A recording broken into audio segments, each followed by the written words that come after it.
హెబ్రీలకు రాసినటువంటి పత్రిక 11వ అధ్యాయం 8వ వాక్యం చదవండి.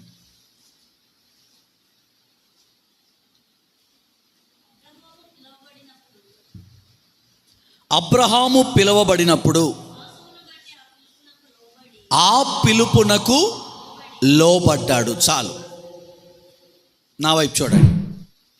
దేవుడు అంటున్నారు, మిమ్మల్ని అందరినీ కూడా నేను పిలుచుకున్నాను గనుకనే కాపాడుతున్నా, నేను పిలుచుకున్నాను గనుకనే మీకు మేలులు చేస్తున్నా, మీకు మేలు చేయడానికే అన్ని సమకూర్చుచున్నా.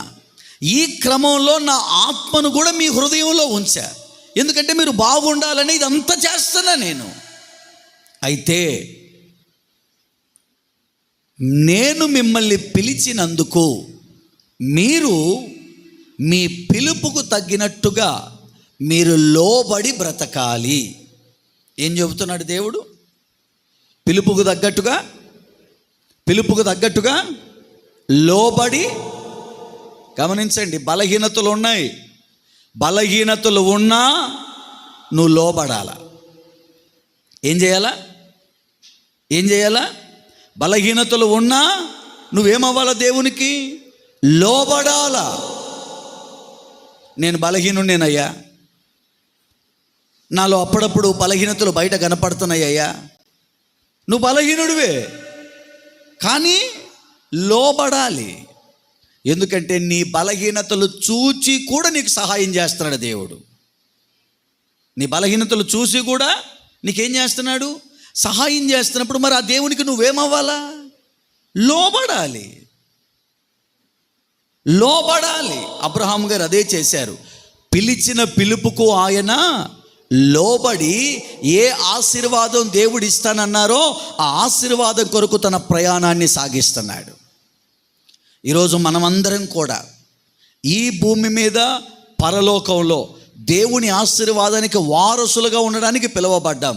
ఆ ఆశీర్వాదాన్ని మనం పూర్తిగా పొందుకోవాలి అంటే ఖచ్చితంగా దేవునికి లోబడే మన జీవితాన్ని ముందుకు తీసుకెళ్ళాలి.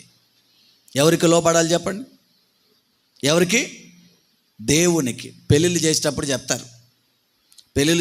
చెప్తారు ఏమని? భార్యలారా మీ భర్తలకు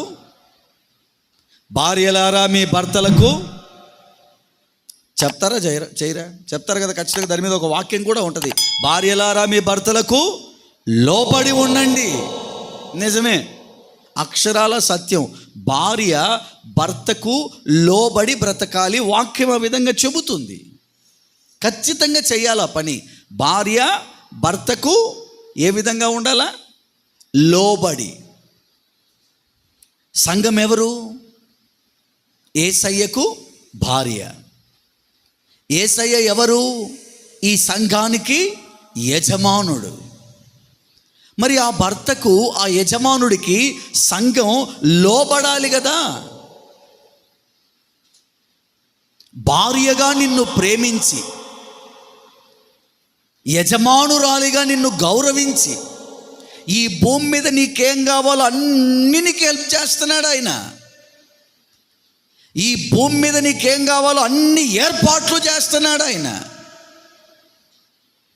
ఎందుకు అంటే నా యజమానురాలు ఎక్కడా కూడా తల దించకూడదు, నా సంఘం ఎక్కడా కూడా అవమానాల పాలు కాకూడదు, నా పిల్లలు ఎక్కడా కూడా తల దించకూడదు అని దేవుడు మనకు ఇంత ప్రేమగా ఉండి సహాయం చేస్తున్నాడు.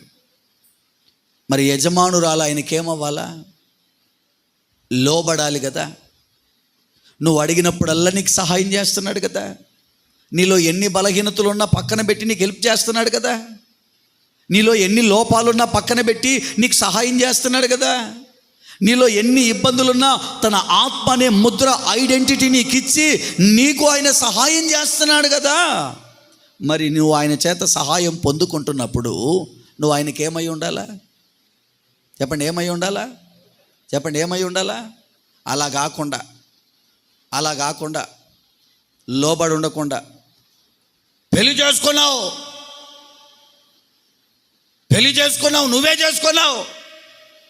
నువ్వే నా కాడ లోబడి ఉండు, అని ఆయన అనొచ్చా? భార్య భర్తని నువ్వే నా మాట విను అని ఎదురు తిరగవచ్చా?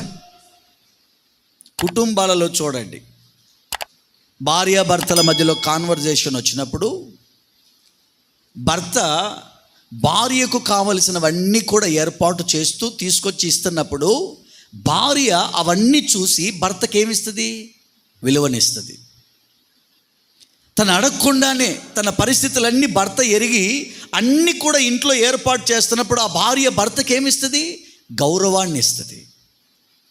ఇంట్లో భార్యాభర్తల మధ్యలోనే భార్య యొక్క పరిస్థితులన్నీ తెలుసుకొని తన బలహీనతలన్నీ తెలుసుకొని భర్తే సహకారంగా నిలబడినప్పుడు ఆ భార్య భర్తకి ఏమిస్తుంది?